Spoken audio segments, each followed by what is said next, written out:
Baina, zure aitzek eta amak bizimodue baserritik atara izendere. Beti, baserria besterik ez dudeki. Ze sondiken, jente asko bizi zen da baserritik, ezta? Gero etorri ziren...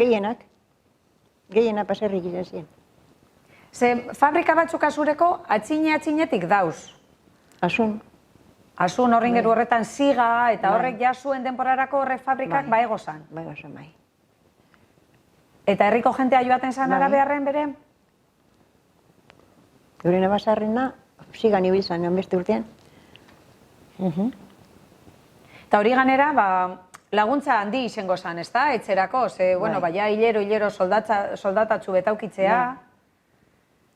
Ze, klaro, baserriko beharrak eta baserriko bizimodua badakigu zer dan. Bai.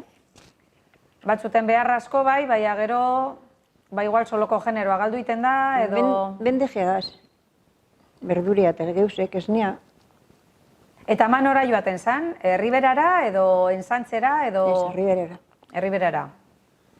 Eta ukiten eban beran postu fijotzue, ez? Kalean iminten zan atarikoa?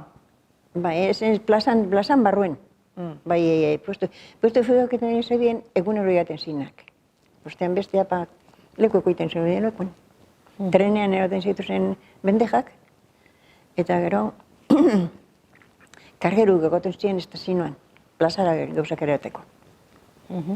Eta eurek eroaten eben kargea orduan, ez da? Kargeru getan eraten zabien, kobretatzen dirubet, ez da izenbet, bai...